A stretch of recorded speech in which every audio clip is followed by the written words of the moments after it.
Hello again. I'm Frank Catterman here with my brother, Dr. Matt Catterman, and we're continuing our series on climate change. Now, let's talk about manufacturing and stuff like that.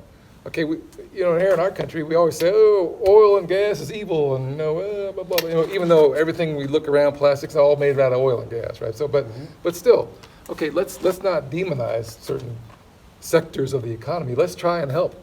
Let's try and incentivize other expansion of other manufacturing techniques that are more, green friendly. So, for instance, I'm always on my bandwagon about recycling and stuff.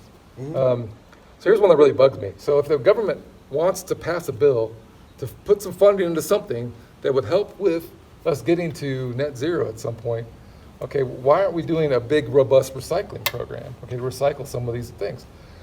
Let's take aluminum, all right? Aluminum is something that's very, very difficult to manufacture. We didn't start manufacturing aluminum until the 1800s. I mean, because it's not like you can find ore and, chunks of aluminum in the ground. You have to mine it out of the dirt.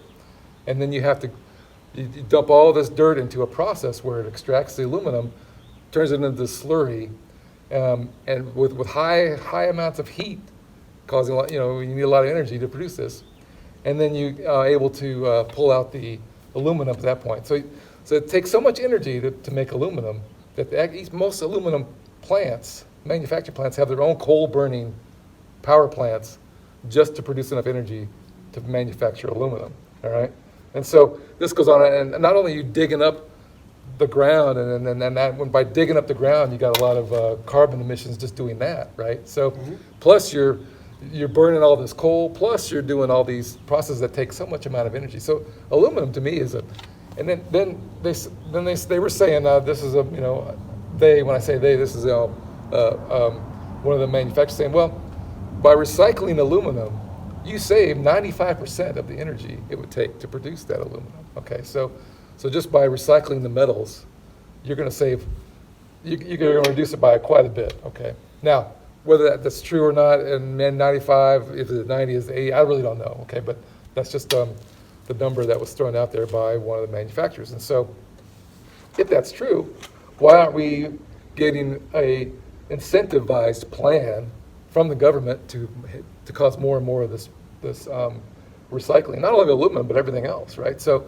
but no, what do? We take all that stuff and we just throw it in the landfill, and that's even worse because now that's another carbon problem, because now this landfill's got all kinds of off-gassing that's doing over tens, decades, right? So that's even worse. And here's another thing I'll tell you about.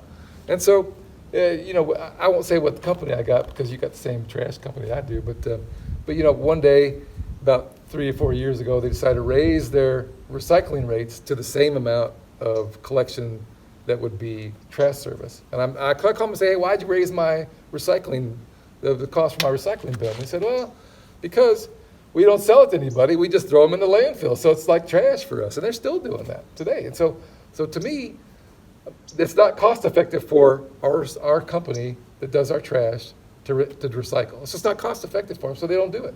They just raise the rates on people like you and me, make us pay more, and they just throw it in the landfill. Well, I want to interject what you're saying. I think you bring up I'm on my bandwagon here for a while. You bring up a very good point.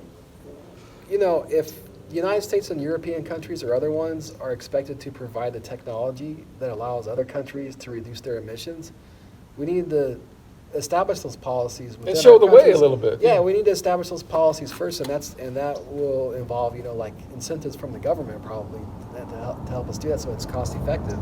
That's how a lot of things work, But without doing those things, how are we expect to disseminate this knowledge to other countries if we're not doing it? I mean, if we're not recycling very much, there's a lot of countries that don't recycle at all, right? Actually, there's a lot of research saying that without recycling or like what they call it, a circular economy, there's really no way that we're going to get to net zero by 2050. We have to do some kind of collective effort as a world to recycle, refurbish, reuse the products that we have. Otherwise, it's not possible. So, well, just doing the recycling, even if we just, I'm going back to my aluminum part again. Just that alone could create jobs. Okay, if we had funding for that type of thing, you could have people working on small startup businesses that would recycle and help collect those things. if there was some incentive by the government to do that type of thing. Okay, let's do that. Let's do the more and more of those type of things instead of saying, let's tax more and more gas or something. I mean, which I don't know where that's Oh, going. So, Bring it, yeah. all right. Well, that was great, the robust discussion, and so we'll continue it on next time. We'll see you next time.